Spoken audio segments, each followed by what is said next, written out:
Agile project management software versus project collaboration platforms. Which one is better for tech teams? Tech teams constantly juggle multiple projects, sprints, and deadlines. But should they rely on Agile project management software or project collaboration platforms? The answer depends on how structured and iterative your workflows need to be.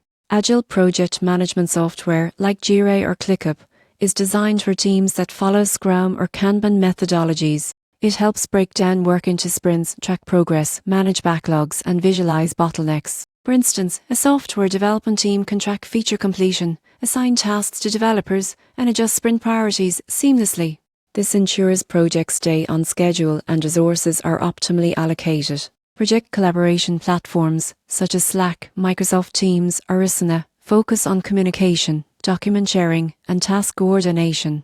They allow teams to chat, share files, and stay aligned across departments. While they include task management features, they don't provide the same depth of sprint planning or agile reporting as dedicated agile tools. Most people get this wrong by assuming collaboration platforms alone can handle complex agile workflows. The surprising truth is that tech teams need structured agile software to manage iterative development effectively, while collaboration platforms complement by enhancing communication and transparency. In conclusion, Agile project management software is essential for planning, tracking, and optimizing iterative work, whereas collaboration platforms keep teams connected and informed. For tech teams, using both ensures that projects move efficiently, sprints are predictable, and communication flows smoothly, ultimately leading to higher productivity and faster delivery.